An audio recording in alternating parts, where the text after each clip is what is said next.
ان اللہ وملائکتہ یصلون علی النبی یا ایھا الذین آمنوا صلوا علیہ وسلموا تسلیما اللهم صل علی سیدنا و مولانا محمد وعلی آل سیدنا و مولانا محمد وبارک وسلم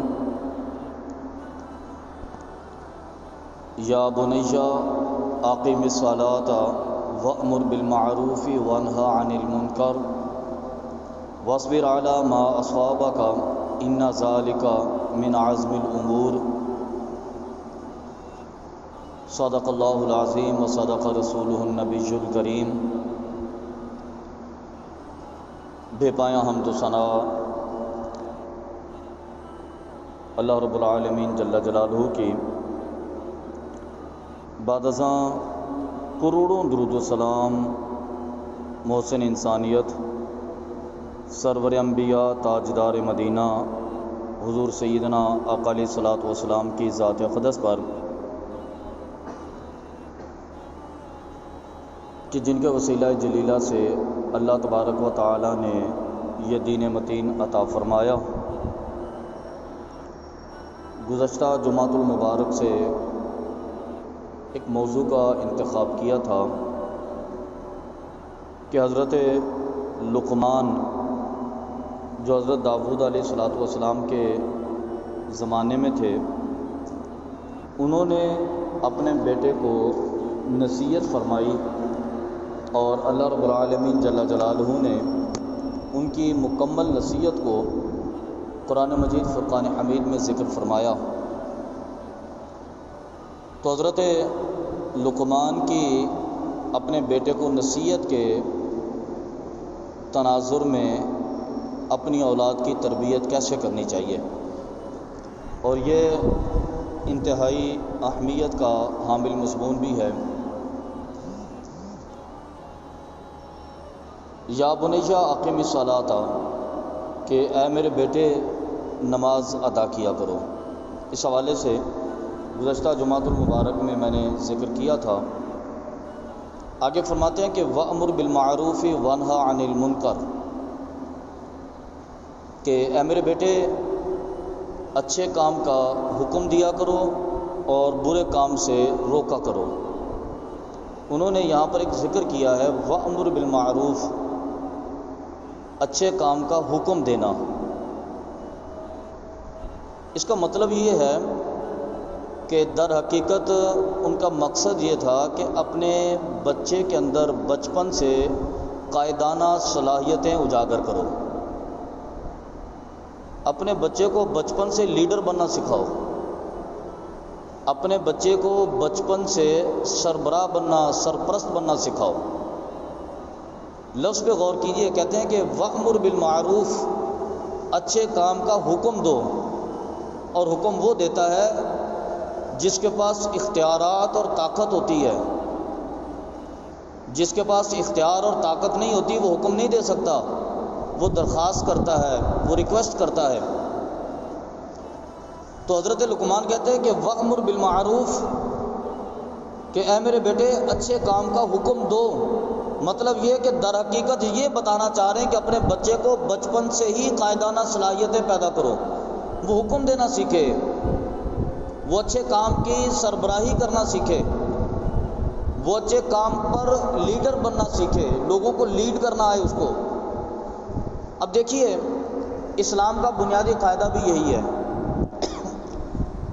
نبی کریم صلی اللہ علیہ وسلم کے لیے اللہ رب العالمین نے جب ارشاد فرمایا کنتم خیر امۃ اخرجت للناس تأمرون بالمعروف وتنہون عن المنکر، فرمایا کہ اے حبیب یہ آپ کی امت جو ہے کنتم خیر امت، یہ بہترین امت ہے، اخرجت للناس تأمرون بالمعروف، بھئی یہ بہترین امت کیوں ہے؟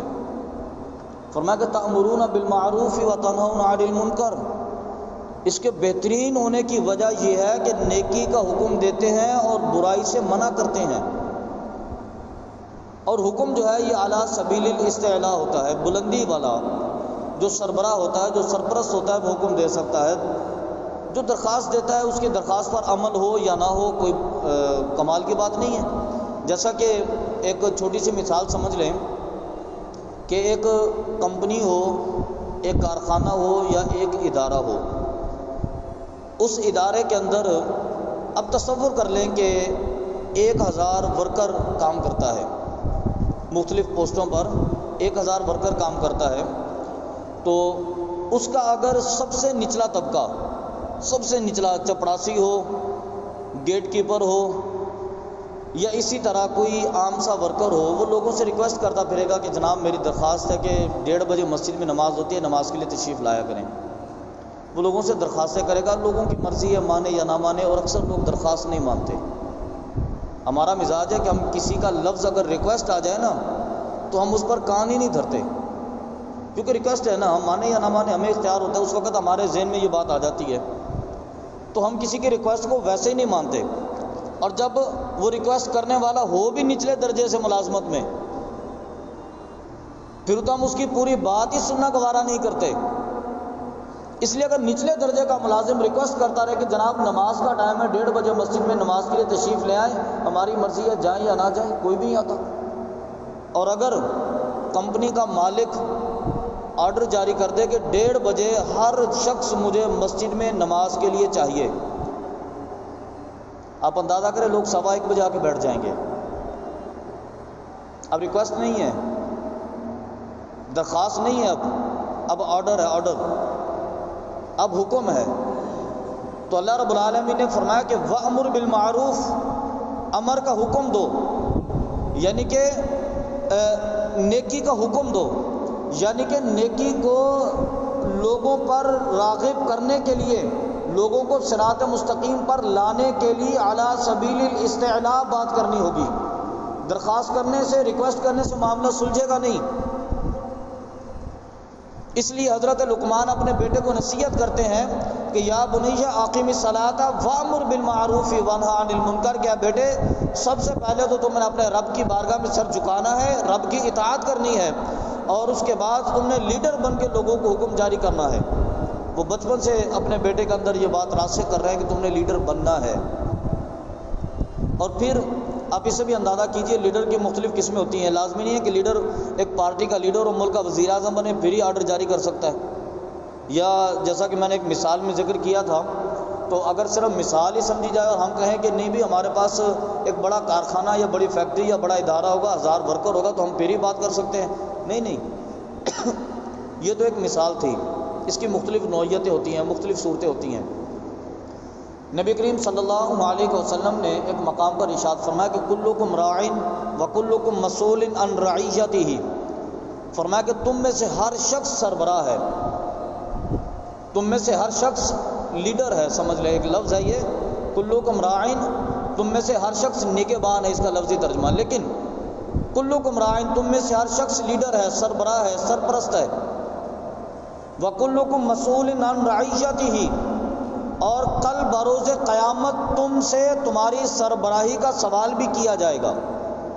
کلکم، فرمایا کہ ہر شخص تم میں سے لیڈر ہے، ہر شخص تم میں سے سربراہ ہے، ہر شخص تم میں سے قائد ہے۔ وہ کس طرح قائد ہے؟ اللہ رب العالمین نے ہر شخص کو یہ استطاعت اور توفیق دی ہے کہ وہ سرپرست چاہے 2 بندوں کا ہو یا 2000 کا ہو۔ بھائی ہے، بڑا بھائی ہے تو وہ چھوٹے بھائیوں کا نگہبان ہے، بڑا بھائی ہے تو چھوٹی بہنوں کا نگہبان ہے، والد ہے تو وہ اپنے خاندان کا نگہبان ہے، دادا ہے تو وہ 5 بھائیوں کے خاندان کا نگہبان ہے۔ اسی طرح اس کی نگہبانی سوسائٹی کے لیول پر، محلے کے لیول پر، یو سی کے لیول پر، سٹی لیول پر، ضلع لیول پر، ڈویژن لیول پر یا تحصیل کے لیول پر ہوگی، مختلف کنڈیشنیں ہوتی ہیں اس کی۔ ہر شخص اپنے مقام پر کوئی حیثیت رکھتا ہے اور اس سے سوال ہوگا۔ جیسے مثال کے طور پر ایک مرد ہے، اس سے یہ سوال کیا جائے گا کل بروز قیامت کہ اللہ رب العالمین جل جلالہ نے تمہیں بیٹیاں عطا فرمائی تھی، ان کی تربیت کی؟ ہم یہ کہہ کر آزاد نہیں ہو سکتے کہ دیکھیں جی آزادانہ ماحول ہے، بیٹا بیٹی اپنے معاملے کے خود واقف ہے، نہیں، اللہ رب العالمین پوچھے گا بیٹا تھا آپ کی تربیت کی، بیٹی تھی آپ کی تربیت کی، آپ کے ذمے آپ کی زوجہ تھی اس کی تربیت کی؟ اللہ رب العالمین سوال کرے گا، پوچھا جائے گا۔ اسی طرح باپ سے اس کی بیوی کے متعلق، یعنی کہ شوہر سے اس کی بیوی کے متعلق، باپ سے اس کی اولاد کے متعلق، اور ماں سے پھر اس کی بیٹیوں کے متعلق سوال ہوگا۔ ہر شخص کی کوالٹی ہے، ہر شخص کی سرپرستی کے مختلف انداز ہیں، اس کو سمجھنے کی ضرورت ہے۔ ایسا نہیں ہے کہ ہر شخص عضو معطل ہے، لیڈر صرف وہی ہوگا جس کے تحت 1000 افراد 1500 افراد ہوں گے، یا پارٹی کا لیڈر ہوگا یا ملک کا وزیر اعظم ہوگا۔ ایک یونین کونسل کا سیکرٹری جو ہے نا، اس سے بھی سوال کیا جائے گا، اور ملک کے وزیر اعظم، ملک کے آرمی چیف اور ملک کے چیف جسٹس سے بھی سوال کیا جائے گا۔ سٹی کورٹ میں بیٹھنے والے مجسٹریٹ سے بھی سوال ہوگا اور چیف جسٹس سے بھی سوال ہوگا، لیکن سوال کی نوعیت مختلف ہوگی۔ اس کے اپنے اسٹیٹس کے مطابق سوال ہوگا، اس کا جواب اپنے اسٹیٹس کے مطابق ہوگا۔ آرمی چیف سے بھی سوال ہوگا، وزیر اعظم سے بھی سوال ہوگا، وزیر اعلیٰ سے بھی سوال ہوگا، صدر مملکت سے بھی سوال ہوگا، تو گورنر سے بھی سوال کیا جائے گا۔ صلاحیتیں مختلف ہیں، علاقے مختلف ہیں، جوابات مختلف ہوں گے ان کے، لیکن ہر شخص کو اللہ رب العالمین نے کچھ مقام دیا ہے۔ اس لیے نبی کریم صلی اللہ علیہ وسلم نے فرمایا کہ کلکم راعٍ وکلکم مسئول عن رعیتہ، کہ تم میں سے ہر شخص سرپرست ہے، تم میں سے ہر شخص لیڈر ہے، تم میں سے ہر شخص سربراہ ہے، اور ہر شخص سے اس کی حکومت کے متعلق سوال کیا جائے گا۔ اس لیے حضرت لقمان نے اپنے بیٹے کی تربیت کرتے ہوئے کیا خوبصورت لفظ ادا کیا کہ وَأْمُرْ بِالْمَعْرُوفِ، یعنی کہ انہیں اپنے بچے کے ذہن میں یہ بات ڈال دی کہ بیٹا بڑے ہو کے تم نے قائدانہ کردار ادا کرنا ہے، بڑے ہو کر تم نے لیڈر بن کر دکھانا ہے، اور تمہارے ساتھ جتنے افراد ہوں گے تم نے ان کی تربیت بھی کرنی ہے اور اللہ کی بارگاہ میں جواب بھی دینا ہے۔ میری کوئی سنتا نہیں تھا، میری کوئی مانتا نہیں تھا، میں کسی سے بات نہیں کر سکتا تھا، مجھے کوئی اختیار نہیں تھا، یہ بات اللہ کی بارگاہ میں نہیں چلے گی۔ اللہ رب العالمین نے جو اختیارات دیے ہیں نا، ان کو استعمال کرنا ہوگا، استعمال کریں گے تو اللہ کی بارگاہ میں نجات ہوگی، اس کے علاوہ نہیں ہوگی۔ اس لیے فرمایا کہ وَأْمُرْ بِالْمَعْرُوفِ، اور دین کو نافذ کرنے کے لیے طاقت کی ضرورت ہوتی ہے۔ اگر دین کو نافذ کرنے والے لوگوں کو محکوم بنا دیا جائے، دین نافذ کرنے والے لوگوں کو غلامی پر مجبور کر دیا جائے، تو دین کبھی نافذ نہیں ہوتا، کیونکہ وہ درخواستیں کرتے رہیں گے، لوگ نہیں سنیں گے، حکم کریں گے تو پھر لوگ سنیں گے۔ یہ معاشرے کا مزاج ہونا چاہیے۔ اور فرمایا کہ وَاصْبِرْ عَلَىٰ مَا أَصَابَكَ، اگلی تربیت کا پہلو یہ تھا کہ بیٹا جو تمہیں پہنچے مصیبت، اس پر پھر تم نے صبر کرنا ہے۔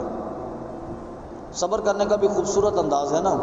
نبی کریم صلی اللہ علیہ وسلم نے ایک مقام پر تربیت کرتے ہوئے فرمایا کہ اگر کبھی مشکل آ جائے، کبھی مصیبت آ جائے، کبھی اذیت اور تکلیف کا سامنا کرنا پڑے، تو فی الفور اللہ کی نعمتوں کو یاد کرو۔ ایک چھوٹے سے جملے کے اندر کریم آقا نے پوری زندگی کے نظام کو محفوظ کر کے دے دیا۔ اگر فرمایا کہ کبھی تکلیف اور اذیت کا سامنا کرنا پڑے تو اللہ رب العالمین کی نعمتوں کو یاد کرو۔ اس سے فائدہ یہ ہوگا کہ بندے کے اندر شکر پیدا ہوگا، بندے کے مزاج میں صبر پیدا ہوگا۔ آج مالی طور پر تنگی کا سامنا کرنا پڑ گیا، فوراً بندہ تصور کرے کہ یار میری 40 سال زندگی گزری ہے، 40 سال میں اللہ نے کیا کیا نعمتیں عطا کی ہیں۔ آج اگر دسترخوان پر کھانے میں تھوڑی سی کمی آ گئی، ناشکری نہ کرے کہ رب ذوالجلال تو بڑی وسیع کائنات کا مالک ہے، تیرے خزانوں میں کوئی کمی نہیں، تو مجھے دے دیتا تو کیا ہوتا۔ نہیں، ناشکری نہیں، فوراً تصور کرے کہ 40 سال ہو گئے میرا مالک اتنا قریب ہے، روزانہ پیٹ بھر کے کھانا کھا کے سوتا تھا۔ مزاج میں شکر پیدا ہوگا، مزاج میں قناعت اور صبر پیدا ہوگا۔ آج اگر کسی معاملے میں اذیت اور تکلیف کا سامنا کرنا پڑا، فوراً تصور کریں کہ میرے زندگی کے 50 خوبصورت سال گزر گئے، اللہ رب العالمین نے ہمیشہ راحت اور سکون عطا کیا۔ اگر آج بیماری کی کیفیت آ گئی تو فوراً ماضی کی طرف دیکھیں کہ میری زندگی کے 50 سال صحت مندی کے ساتھ گزرے، میرے مالک نے مجھے خوبصورت جسم عطا کیا تھا، مضبوط بازو عطا کیے تھے، مضبوط ٹانگیں عطا کی تھی، بولنے والی زبان عطا کی تھی، دیکھنے والی آنکھیں عطا کی تھی، سننے والے کان عطا کیے تھے، بولنے والے ہونٹ عطا کیے تھے۔ میرے مالک کا بڑا کرم ہے کہ میں بڑا خوشگوار زندگی گزار کے آیا ہوں۔ آج بیماری آ گئی، یا رب ذوالجلال پھر مجھے صبر بھی عطا فرما، مجھے صحت بھی عطا فرما۔ حضرت داؤد علیہ السلام کے بارے میں آتا ہے نا کہ وہ جب بیمار ہو گئے، شدید بیمار، اور اتنی زیادہ بیماری کہ ان کی زوجہ نے ان سے کہا کہ حضرت آپ اللہ کی بارگاہ میں دعا کیوں نہیں کرتے، آپ اللہ سے ریکویسٹ کریں۔ آپ نے فرمایا کتنا عرصہ وہ مجھے بیمار ہوئے؟ کہیں گے 18 سال گزر گئے آپ کو۔ آپ نے فرمایا اچھا تو صحت مندی میں کتنا عرصہ گزرا؟ کہ 56 سال گزرے تھے صحت میں۔ آپ نے فرمایا کہ وہ رب جس نے 56 سال مجھے صحت دی تھی، میں صرف 18 سال میں اس کی بارگاہ میں ناشکری کر دوں؟ 18 سال بڑی لمبی لمٹ ہوتی ہے، 18 سال بڑا لمبا وقت ہوتا ہے، لیکن وہ رب جس نے 56 سال مجھے صحت عطا فرمائی تھی، 18 سال میں ناشکری کر دوں؟ فرمایا 56 سال تو گزرنے دو، برابری کا معاملہ تو آ جائے پھر دیکھیں گے۔ برابری کا معاملہ تو آ جائے۔ اس کریم مالک نے کتنا کرم کیا ہے ہمارے اوپر۔ جب کسی مشکل میں آ جائیں، جب کسی تکلیف میں آ جائیں نا، جب کسی مشقت میں آ جائیں، فوراً ماضی کی طرف دیکھیں۔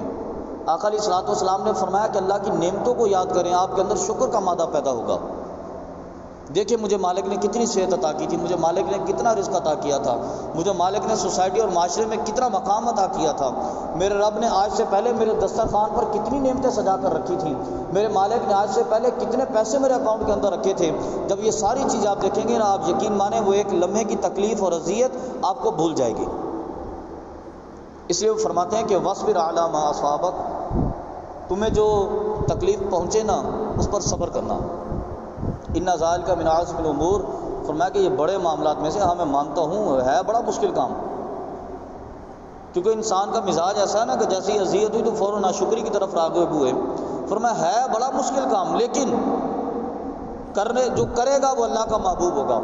اور آگے فرمایا کہ وَلَا تُصَعِّرْ خَدَّكَ لِلنَّاسِ، اس کا ایک مفہومی ترجمہ ہے، اس کا ایک جو لفظی ترجمہ ہے نا، وَلَا تُصَعِّرْ خَدَّكَ لِلنَّاسِ، اپنے گال لوگوں کے لیے پھلا کر نہ رکھو۔ دوسرے لفظوں میں اس کا معنی ہے کہ لوگوں کے لیے بد مزاج بن کے نہ رہو۔ بندے نے ایک رائے قائم کر لی، یار اس بندے سے میں جب بھی بات کرتا ہوں یہ کاٹنے کو دوڑتا ہے، ایسا نہیں ہونا چاہیے۔ خوش اخلاقی ہونی چاہیے، چہرے پر مسکراہٹ ہونی چاہیے۔ سرکار اقدس صلی اللہ علیہ وسلم نے تو یہ بھی ارشاد فرمایا کہ اپنے مسلمان بھائی سے مسکرا کر ملنا بھی صدقہ ہے، خوش اخلاقی کے زمرے میں آتا ہے۔ بد اخلاقی نہیں ہونی چاہیے کہ بندے نے بات بعد میں کی، ہم اس کو کاٹنے پہلے دوڑ پڑے۔ اور آج کے دور میں تو اس کی بڑی شدید حاجت ہے اس معاملے کی، کیونکہ آج جتنی ذہنی اذیت، جتنی ذہنی ٹینشن معاشرے کے اندر پیدا ہو چکی ہے، ہر شخص کسی نہ کسی ٹینشن کے اندر مبتلا ہے، ہر شخص کسی نہ کسی اذیت اور تکلیف میں ہے۔ ایسے میں اس ماحول کو پروان چڑھانے کی ضرورت ہے کہ لوگوں کے ساتھ بد کلامی نہیں ہونی چاہیے، بد اخلاقی نہیں ہونی چاہیے، بد مزاجی نہیں ہونی چاہیے، محبت سے پیش آنا چاہیے۔ اگر مد مقابل نے بھی ہم سے تلخی سے بات کر لی تو ہمیں ادب سے بات کر لینی چاہیے۔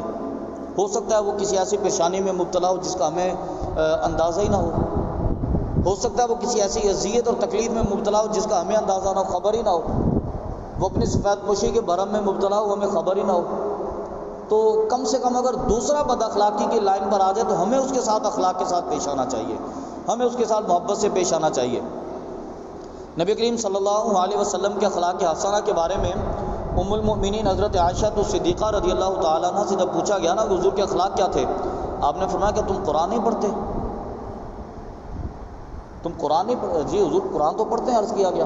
آپ نے فرمایا کہ حضور کے اخلاق ہی تو ہیں یہ قرآن پاک نبی کریم صلی اللہ علیہ وسلم کے اخلاق حسنہ کی تحریر ہے۔ میرے آقا کا اخلاق ہوتا تھا، اللہ وہ تحریر کی صورت میں دے دیتا تھا۔ فرمایا کہ یہی آقا علیہ السلام کا اخلاق ہے۔ تو اس اخلاق حسنہ کو مزاج کے اندر رکھیں، بد اخلاقی سے گریز کریں، لوگوں سے لڑنے سے گریز کریں، تلخ کلامی اگر محسوس ہو کہ یہاں پہ تلخ کلامی ہو جائے گی بحث کے اندر، آپ بحث چھوڑ دیں۔ لیکن ہمارے ہاں تو معاملہ بحث کے اندر مقابلے کا یہاں تک پہنچ چکا، ہم سیاسی پارٹیوں کے لیے لڑ پڑتے ہیں۔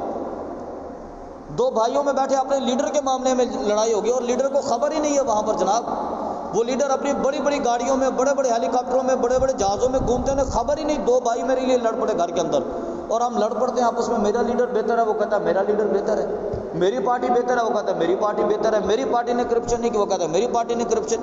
یار پارٹیوں سے کیا تعلق ہے تمہارا خاندانی معاملات کے اندر؟ بھائی آپس میں لڑ پڑے لیڈر کے معاملے کے اندر، لیڈر کو خبر ہی نہیں ہے۔ آپ لوگوں سے تعلق رکھیں اس ذات کے لیے جو سب معاملات سے واقف ہے۔ کسی سے لڑائی ہے تو اللہ کے لیے، کسی سے محبت ہے تو اللہ کے لیے، خبر تو ہو کم سے کم۔ آپ کسی سے جھگڑا کریں تو دین کے معاملے پر جھگڑا ہونا چاہیے، سیاست پہ جھگڑا نہیں ہونا چاہیے۔ آپ کسی سے جھگڑا کریں تو شریعت کے معاملے پر جھگڑا ہونا چاہیے، معاشرے کے معاملے پر جھگڑا نہیں ہونا چاہیے، تاکہ اس رب کو پتہ تو ہو کہ میرا بندہ میرے ساتھ کتنا مخلص ہے، وہ میرے دین کے لیے لڑا ہے، وہ میری ذات کے لیے لڑا ہے۔ اب جس لیڈر کے لیے لڑتے ہیں اس لیڈر کو خبر ہی نہیں ہوتی، ہم 2 سال آپس میں نہیں بولتے، ہم ایک گلی میں رہتے ہوئے ایک دوسرے کا آمنا سامنا، بلکہ گلی کو چھوڑیے ہم گھر کے اندر رہتے ہوئے ایک دوسرے کے آمنے سامنے نہیں آتے، کیونکہ ہم ایک دوسرے کے لیڈر کے مخالف ہوتے ہیں۔ تو اس بات کی بھی سخت ضرورت ہے آج کے معاشرے کے اندر کہ ہم اپنے اندر یہ اصلاح بھی پیدا کریں، اپنے مزاج کے اندر یہ اصلاح پیدا کریں کہ ہم نے لڑنا نہیں ہے، ہم نے بد اخلاقی نہیں کرنی، ہم نے کسی سے جھگڑا نہیں کرنا، یہ بنیادی اصول ہے۔ اس لیے فرمایا کہ ولا تصعر خدک للناس، لوگوں کے لیے بد اخلاق نہ ہو جاؤ بیٹا، لوگوں کے لیے بد مزاج نہ ہو جاؤ۔ اے میرے بیٹے اگر کامیابی چاہتے ہو نا تو لوگوں کے ساتھ خوش اخلاقی اختیار کرو۔ یہ حضرت لقمان نے اپنے بیٹے کو نصیحت فرمائی، ان کی نصیحت کے حوالے سے مزید بھی کچھ گفتگو ہے انشاءاللہ العزیز، اولاد کی تربیت کے حوالے سے اگلے جمعۃ المبارک میں بھی گفتگو کریں گے۔ یہ حضرت لقمان نے اپنے بیٹے کو نصیحتیں کی تھی، اور آج ضرورت ہے کہ نصیحتوں کو ہم سمجھیں۔ سب سے پہلے تو ہم اس نصیحت کو اپنے اوپر لاگو کریں، اس کے بعد اپنے بچوں کو سمجھائیں کہ بیٹا چھوٹی چھوٹی بات پہ چیختے نہیں ہیں، چھوٹی چھوٹی بات پہ جھگڑے نہیں ہوتے، گلی میں جاتے ہیں دوستوں سے مل کے کھیلتے ہیں، گراؤنڈ میں جاتے ہیں دوستوں سے مل کے کھیلتے ہیں، ہم گلی محلے میں جاتے ہیں دوستوں سے لڑائی ہو کے آ جاتی ہے۔ اچھا وہ لڑائی والدین تک پہنچتی ہے، والدین کی آپس میں لڑائی ہو جاتی ہے، آپس کے ساتھ کے ہمسائے آپس میں بچوں کی وجہ سے لڑ پڑتے ہیں، ہم بولتے نہیں ہیں، بات ڈنڈے ڈانگ تک پہنچ جاتی ہے، بات فائرنگ تک پہنچ جاتی ہے، لڑائی جھگڑے ہو جاتے ہیں، وہ بڑھتے چلے جاتے ہیں، کورٹ کچہری کا چکر ہو جاتا ہے۔ نہیں، بچوں کو سمجھائیں کہ بیٹا ہم نے کسی سے چیخنا نہیں ہے، لڑنا نہیں ہے، جھگڑا نہیں کرنا، خوبصورت معاشرہ تشکیل دینا ہے۔ اور خوبصورت معاشرہ تشکیل اسی صورت میں دیا جا سکتا ہے کہ جب بچے با اخلاق ہوں گے، خوبصورت اخلاق سے مزین ہوں گے۔ اللہ رب العالمین کی بارگاہ سے دعا ہے کہ اللہ تعالی ہمیں صراط مستقیم پر استقامت عطا فرمائے۔ اللہ رب العالمین ہمیں اپنی اولاد کی اچھے انداز میں تربیت کر کے اچھے انداز میں معاشرے کو تشکیل دینے کی توفیق عطا فرمائے۔ آمین آمین وما علینا الا البلاغ المبین۔